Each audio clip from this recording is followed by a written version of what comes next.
Hello दोस्तों, नमस्कार। आज मैं फिर आपके सामने एक नया वीडियो लेकर उपस्थित हूँ। आज का हमारा शीर्षक है क्रिया। यह बहुत ही महत्वपूर्ण शीर्षक है। इस पर कॉम्पिटिटिव एग्जाम में भी बहुत सारे क्वेश्चन आ जाते हैं, जिसमें काफ़ी विद्यार्थियों को कन्फ्यूज़न रहता है। सकर्मक क्रिया और अकर्मक क्रिया में काफ़ी अंतर समझ में नहीं आता है विद्यार्थियों को। तो ये जो सारी समस्याएं हैं, इनको हम आज के वीडियो में देखेंगे, समझेंगे और उनके हल को अच्छी तरह से समझने की कोशिश करेंगे। तो चलिए आइए शुरू करते हैं। हमारा पहला टॉपिक आपको जैसा कि इस बताया है क्रिया है। इससे पहले हम प्रीवियस क्लासेस में आपको संज्ञा के विषय में भी बता चुके हैं, सर्वनाम के विषय में बता चुके हैं, विशेषण के विषय में भी बता चुके हैं। तो उसी के संदर्भ में ही यह एक टॉपिक है क्रिया, जो कि बहुत ही महत्वपूर्ण है। इसको समझने की बहुत आवश्यकता है। परिभाषा क्या है? बहुत ही सरल परिभाषा है, आप सभी को पता होगा। जिस शब्द से किसी काम का होना या करना पाया जाता है, किसी भी कार्य का करना या होना क्या कहलाएगा? क्रिया कहलाएगा। उदाहरण कोई भी चीज हो सकती है, जैसे कि पढ़ना, रोना, खेलना, हंसना। ये सारी चीजें क्या है? ये क्रिया है। हम दिन के प्रारंभ से लेकर रात तक अनेक प्रकार की क्रियाओं से गुजरते हैं। तो ये सारी क्रियाएं हमारी होती हैं।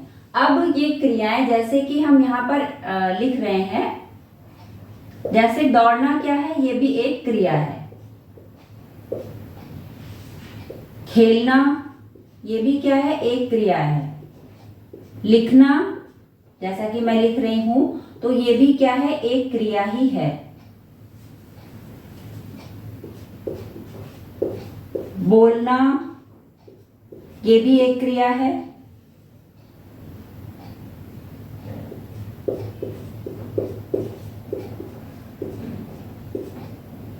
बोलना, हंसना,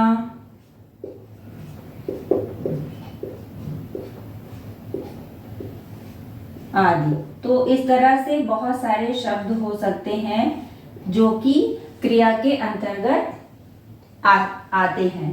तो दौड़ना, खेलना, लिखना, बोलना, हंसना, ये सब क्या है? क्रिया के ही उदाहरण हैं। तो आपने ये समझ लिया कि जिस शब्द से किसी भी काम का करना या होना पता चलता है, वह क्रिया होती है। उदाहरण भी आपको मैंने बताया, जैसे कि दौड़ना, खेलना, लिखना, बोलना, हंसना आदि। वाक्य भी कई हो सकते हैं, जैसे कि राम खेलता है, मोहन किताब पढ़ता है, सीता हंसती है। तो इस तरह से क्रिया को हमने बहुत ही सरल ढंग से समझा। अब आते हैं धातु। धातु क्या है? क्रिया का जो मूल रूप होता है उसे ही हम धातु कहते हैं। तो जो क्रिया का मूल रूप है उसे हम क्या कहेंगे? धातु कहेंगे। जैसे उदाहरण के तौर पे, जैसे खेलना क्या है? ये क्रिया हो गई है। अब इसका धातु अगर हम जानना चाहेंगे तो क्या हो जाएगा? खेल हो जाएगा, यानी खेल से ही खेलना शब्द बना है। फिर इसी तरह से दौड़, पढ़, पढ़ना क्रिया है और पढ़ क्या हो गया? धातु हो गया। चल, चलना क्रिया हो जाएगी, चल क्या हो गई? धातु। इसी तरह जाना क्रिया है, जा क्या हो गई? धातु हो गई। आना क्रिया है, आ क्या हो गया? ये इसका मूल रूप यानी कि धातु हो गया। तो इस तरह से क्रिया का जो मूल रूप है उसे हम धातु कहेंगे। ठीक है, तो ये चीज आपने क्लियर समझ ली कि क्रिया क्या है और धातु क्या है। क्रिया और धातु में बहुत ज्यादा कंफ्यूजन होता है, उसको आपने बहुत ही आसानी से यहाँ पर समझ लिया है। अब आगे हम चलते हैं क्रिया के भेद पर। क्रिया के भेद कितने होते हैं? तो दो रूपों में हम क्रिया के भेदों को समझेंगे। सबसे पहला जो भेद है इसका, वो है कर्म के आधार पर। जो क्रियाएं कर्म के आधार पर होगी तो वहां पर क्या होगा? दो रूप आएंगे सामने कर्म के आधार पर। पहला अकर्मक और दूसरा सकर्मक। ये कर्म के आधार पर क्रिया के दो भेद आते हैं। इसके अलावा जो दूसरा है वो है प्रयोग के आधार पर। तो प्रयोग के आधार पर जो क्रिया के भेद हैं वो यहाँ पर सबसे पहला जो क्रिया का रूप है वो क्या है, प्रेरणार्थक क्रिया। फिर दूसरा क्या है, नाम धातु क्रिया है। तीसरा पूर्वकालिक क्रिया है। चौथा सहायक क्रिया है और पांचवा संयुक्त क्रिया है। तो इस तरह से ये 5 रूप प्रयोग के आधार पर हम क्रिया के अंतर्गत पढ़ते हैं। और पहला जो है वो कर्म के आधार पर। तो कर्म अभी इसमें हम प्रयोग के आधार पर विस्तृत रूप में नहीं जाएंगे। हम अभी यहाँ पर कर्म के आधार पर जो क्रिया के भेद हैं उसको बहुत आसानी से समझेंगे।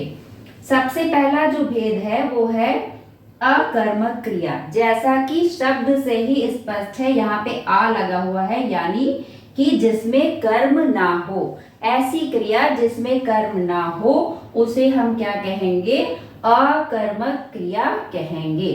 ठीक है, जैसे वह जाता है, राम पढ़ता है, सीता खेलती है इत्यादि। तो ये जो वाक्य है इसमें केवल कर्ता है और क्रिया है, इसमें कहीं भी कर्म नहीं दिखाई पड़ रहा है।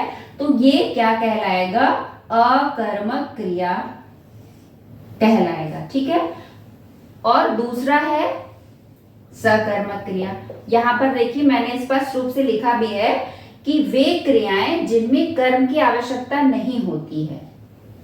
ऐसी क्रियाएं जिनमें कर्म नहीं होता है वे क्या कहलाएंगे, अकर्मक क्रिया। जैसे कि यहाँ पे देखिए पढ़ना, उड़ना, सोना, चलना, हंसना आदि, ये सारी क्रियाएं क्या है, अकर्मक क्रियाएं हैं। अब अगर वाक्य के रूप में इसको यदि हम समझे तो और ज्यादा आसानी से समझ में आएगा।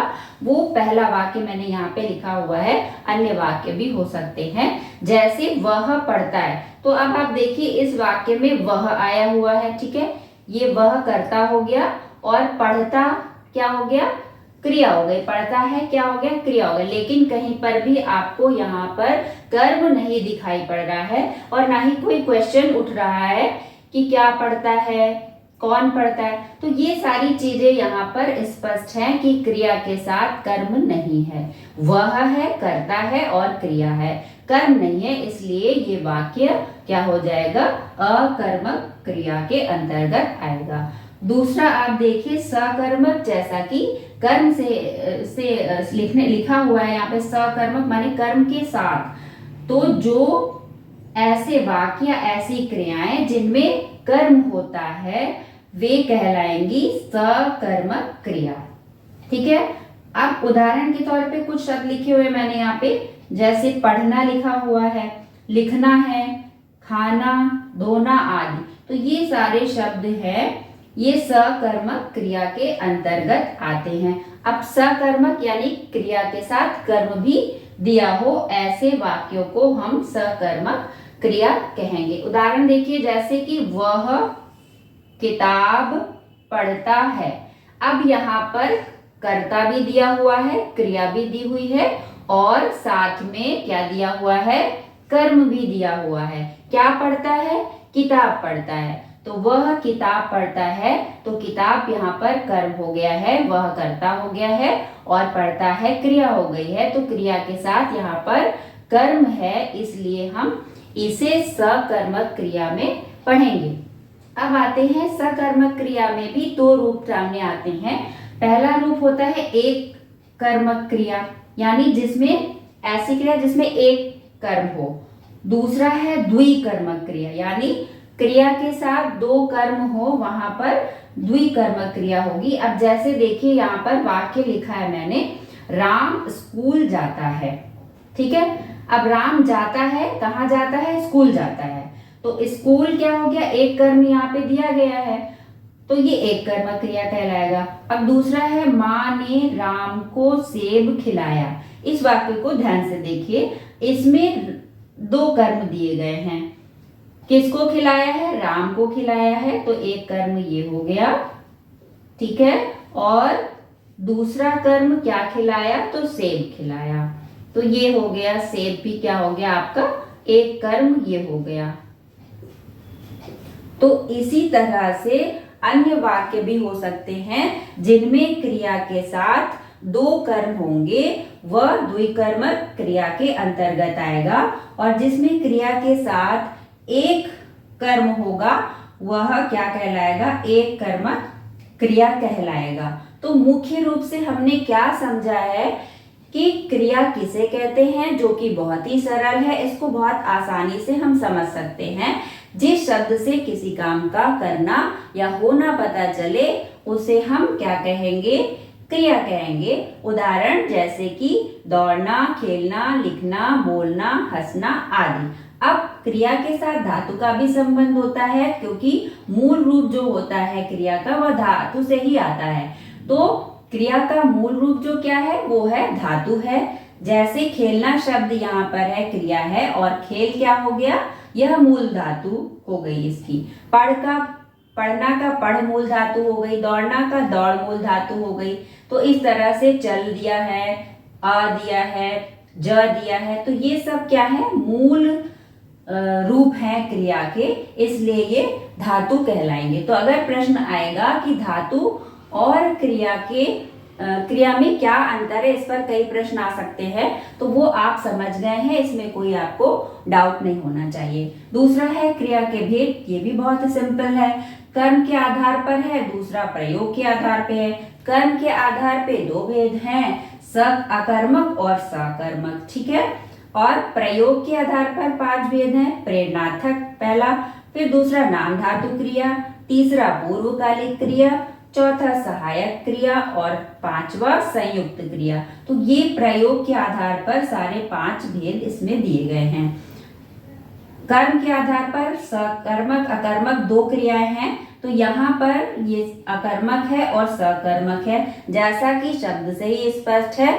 सकर्मक जिसमें कर्म दिया हो, अकर्मक जिसमें कर्म नहीं हो। कर्म द्विकर्मक, यानी कर्म के भी 2 भेद इसमें बताए गए हैं, एक कर्मक और द्विकर्मक। तो एक कर्मक क्रिया वह क्रिया होगी जिसमें क्रिया के साथ केवल एक ही कर्म आया हो, और जिसमें क्रिया के साथ 2 कर्म आए होंगे वो क्या कहलाएगा, द्विकर्मक कहलाएगा। जैसा कि देखिए यहाँ पर मैंने आपको भी बताया था कि माँ ने राम को सेब खिलाया, तो राम एक कर्म हो गया और दूसरा कर्म सेब हो गया है। और पहला वाक्य जो है राम स्कूल जाता है, इसमें केवल एक ही कर्म आया, कहाँ जाता है, स्कूल जाता है। अब आप इसकी ट्रिक की कैसे आप जानेंगे कि इसमें कर्म है, कैसे पहचानेंगे कि कर्म हम कैसे पता करेंगे वाक्य में, तो उसके लिए आपको यहाँ पे मैंने एक ट्रिक बताई है। क्या या किसको से अगर आप प्रश्न करेंगे तो जो उत्तर आपको मिलेगा वो आपका कर्म होगा। जैसे कि राम स्कूल जाता है, कहाँ जाता है, स्कूल जाता है, तो स्कूल कर्म हो गया। तो क्या और किसके से जब प्रश्न करेंगे या किसको से करेंगे तो हमें जो उत्तर की प्राप्ति होगी वो हमारा क्या होगा, कर्म होगा। और अकर्मक में कोई भी उत्तर हमें नहीं मिलेगा। अगर हम क्वेश्चन करेंगे तो वो अकर्मक क्रिया के अंतर्गत आएगा। आशा करती हूँ आपको आसानी से चीजें समझ में आ गई होंगी। ध्यान पूर्वक आपको समझने की आवश्यकता है, कोई भी डाउट आपको अब नहीं होगा।